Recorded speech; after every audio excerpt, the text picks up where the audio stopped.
guys, it's Lizzie here. Welcome to my channel, Softly Sober. If you're new here, I post videos. I'm posting a lot of videos at the moment. I'm a new channel and my videos are mostly about my experience with self-destructive addictions such as alcoholism, self-harm, eating disorders and my diagnosis of borderline personality disorder. My ears poke out a little bit with this hairband, don't they? Oh, there we go. I hope that's made it worse. Doesn't matter.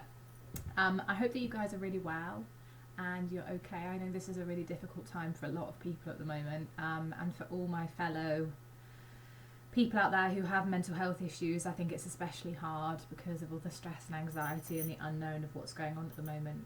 So I really feel for you and I hope that you're keeping yourself safe in whatever way works for you best. So today, so I have an Instagram account called Softly Sober, and it'd be amazing if you could follow me on there, because I post lots of questions on there saying what videos would you like, what would you like me to talk more about. So if you want any input into these videos, feel free to add my account and send me some responses. So I put a poll up yesterday saying what would you guys prefer my next video to be more on alcoholism or on BPD, and you guys voted for BPD 100%. So today, my video is going to be about my diagnosis of borderline personality disorder. So first of all, what is borderline personality disorder? It's also called, it's got another name, which is emotionally unstable personality disorder. So it's a mental illness. I was diagnosed with it about 5 or 6 years ago when I went to the Priory Hospital, because I was suffering with a lot of self-destructive behaviour, and they gave me that diagnosis. So for the diagnostic criteria, there are 9 sort of points that in order to have borderline personality disorder or BPD, you have to have at least 5 of these 9 points. So I'm going to read them out to you, and we'll go through them.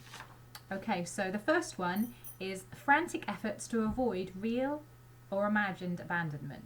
So I'm going to talk about my experiences of these as well, just to give you some examples. So for me, I have a big fear of being abandoned, and in the first year of my relationship, and in generally any new relationships I have, particularly with romantic partners, I will say to my partner things like, things that I find really triggering, or if we go to the train station to catch a train somewhere, or if we're going to a bus and we're going to get the bus somewhere that I haven't been before, I get really panicky that my partner is just going to abandon me and leave me somewhere and I'm not going to know how to get home. So I find that really stressful. I find being home and being somewhere safe is okay, but I need often a lot of reassurance that my partner isn't going to leave me, and if I'm going somewhere new, they aren't just going to abandon me, and I need that reassurance quite constantly. So that's the first one. Number 2 is a pattern of unstable and intense interpersonal relationships. This is characterized by alternating between extremes of idealization and devaluation. Okay, so something that happens to people with BPD is something called splitting, which is where they see situations or people as all good or all bad. This is very common for me. Like, I'll put someone on a pedestal and think they're amazing, they can do no wrong, and then if I find out something that I don't like about them, they'll just fall from grace and I'll think that they're awful. It's very hard for people with BPD to find the middle ground and to find the grey area in people. They tend to just think it's all or nothing, and that goes a lot with other behaviour where it's all or nothing. So I used to also have bulimia, which I believe to be a big thing, and alcoholism, which is all or nothing. So if I was trying to restrict to lose weight and then I ate like a piece of bread or something that I thought that I shouldn't have, then I'd think, oh, well, I've done it now. I've cheated on my diet, so I might as well go full hog and have like 100 cakes. So I don't know if that makes sense, but it's all or nothing, everything to such extremes. And this can be really difficult if you're in a relationship with someone with BPD, because they'll idealize you and think that you're amazing, and then if you just get on their nerves, then they'll be like, I hate you, go away, I don't want to be with you anymore. So they can be quite difficult to deal with. Number 3 is identity disturbance, markedly and persistent unstable self-image or sense of self. So this is a big one for me. My close friends will know this is really true. So normally every couple of years I have a complete identity crisis and I change everything about me. So this goes from the way I dress, what my hobbies and interests are. I mean, people do go through different stages of their life where they change and they get into different types of music and stuff. But for me, I feel like I've got a very unstable sense of self and it's constantly going from one thing to another to another. It's not just like a gentle blend of lots of things. And I'll be very all or nothing about it. So I'll be like, this is who I am now, or this is who I am now. And it often will take the form of what I'm doing at that current time or the people I'm spending time with. Number 4 is impulsivity in at least 2 areas of your life. For example, spending money impulsively, having one-night stands, having sex impulsively and not thinking it through, substance abuse like alcohol or drugs, and binge eating. So I mean, I have experienced all of those things, particularly alcoholism, and self-harm and spending money. I won't even think it through, just being really impulsive. Okay, so number 5, the next one is reoccurrent suicidal behaviour or self-injurious behaviour. So for me, as I've spoken about in my other videos, I've had a problem with self-harming for over 10 years. I'm now nearly 3 years clean of self-harm, but I was a heavy self-harmer and would often think about idealising suicide, you know. So that was a big one for me, number 5. How are we doing for time? We're okay. Number 6. So self-injurious behaviour also I can go back into. It doesn't necessarily mean directly self-harm, like cutting in my example. For my example, it could be just like not taking care of yourself, like self-injurious behaviour, like not picking up your meds, not showering, not taking care of yourself, hanging out with people who are horrible to you. It doesn't necessarily mean like direct self-harm, but it often can do. So number 6 is affective instability due to a marked reactivity of mood. So for me, that manifests in unstable mood swings.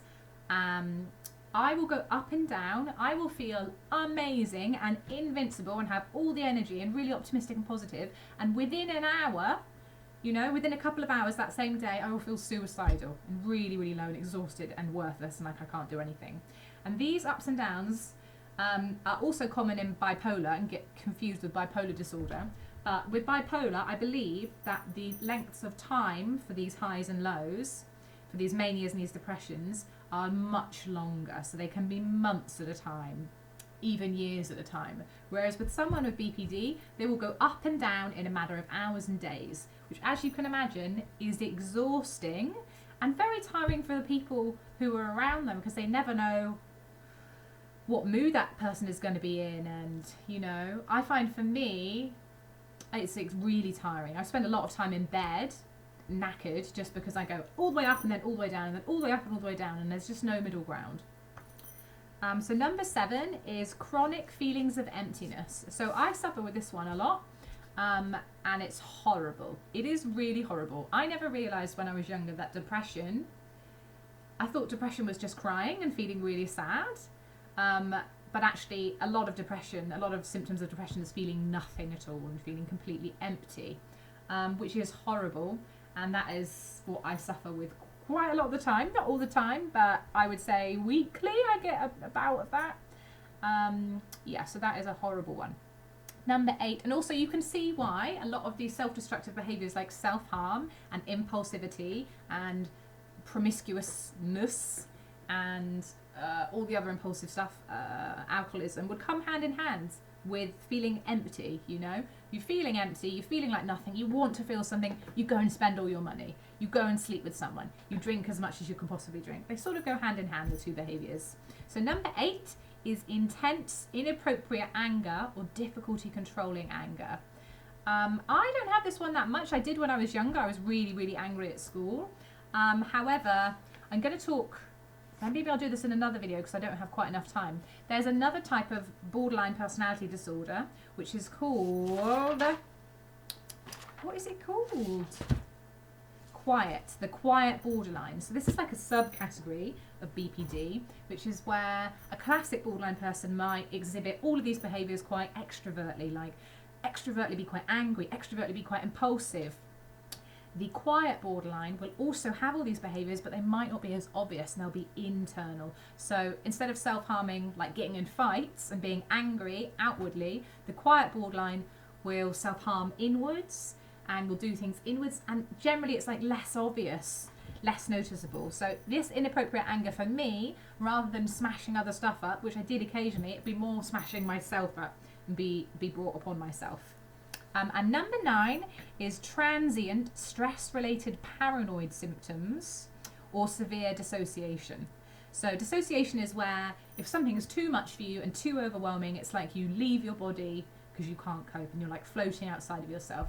If you're binge eating or being bulimic like I used to do, I'd often get dissociative. I just leave my body, like I wasn't even in my body when I was doing it. And I do get bouts of paranoia, which is horrible. I hate having paranoia, but that doesn't happen that much these days. Once I realised that was a symptom of BPD, and I learnt to express myself and my worries, and also stop drinking coffee, my paranoia and stuff like that went away. But I did have periods of paranoia in the past. One time when I was about 19, I genuinely thought that aliens were watching me every day, because I lived in the top of a house with a glass roof like window thing, and I used to think aliens are watching me every day, and I remember being so worried about it that I was going to kill myself. So that's pretty intense paranoia. Okay, so in order to be diagnosed with BPD, you need at least 5 of those 9 things that I just spoke about. For me, I have all 9. I experience all 9, and that's just the way it is for me. But yeah, you only need 5 of them, and they might vary in different ways. Sometimes you might have some, sometimes you might have the other. I mean, everybody experiences their diagnosis differently. Okay, so I'll talk a little bit more about the quiet borderline, because I think that actually that's more what I'm like now, maybe less so when I was younger. So yeah, all of that volatile anger, aggressive and outward expression and rage and distress, normally, instead of going outwards, is drawn in on themselves and will be like self-mutilating with behaviour. And like the impulsivity might be more quiet things like online shopping, or just, you might not see it as much basically. They're a bit more secret. It's sort of like just internal, lashing, rather than lashing out, it's like lashing in. Okay, and they tend to be a lot more isolatory and spend time on their own and lock themselves away, which is definitely what I have come to do in the later years of my BPD diagnosis. Yeah, I don't know how much time I've got left. I've only got time for literally like 2 more minutes, because I can only make 15 long minute videos. So I'll talk really quickly about what causes BPD. So BPD basically means you feel everything really intensely. This can be caused by genetics, if directly your mum or your dad have it, your caregivers. Number 2 is irregularities in the brain structure. I don't really know that much about that kind of stuff, I'm afraid. You'd have to ask a medical professional. And trauma. I think for me, I got BPD because of trauma. So trauma or an intensely stressful childhood.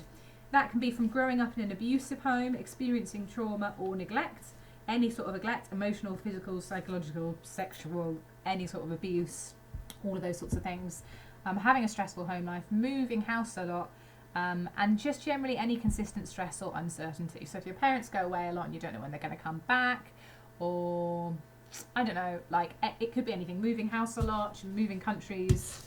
Yes, so that is kind of what causes it and what are the symptoms of BPD. I hope that makes sense. What do BPD people love? Things that really help me are predictability. I love routine and predictability. That helps me manage my emotions and my feelings a lot. So predictability. I love being boundaried. When people put boundaries up, I love that. Then I know where I stand. I also really need reassurance, like from my partner, my friends. I need constant reassurance of saying, I love you, you're not a bad person, and I'm not going to leave you. I need to hear that every hour of the day, at least every day. I need to hear that a lot, and then I'm good. Also, just a lot of things. I'm on medication, I'm on sertraline, that has helped me a lot. And being aware of what my symptoms are, and talking to my partner and my friends openly and honestly about it, and saying, these are the things that I need reassurance regularly. Okay guys, I'm really sorry, but I'm gonna have to cut the video short now because I only have 15 minutes to make this. I'm on 14:27. I love you, Dozer Knows. I hope this video makes sense. Thank you for watching. Take care. Lots and lots of love. Bye.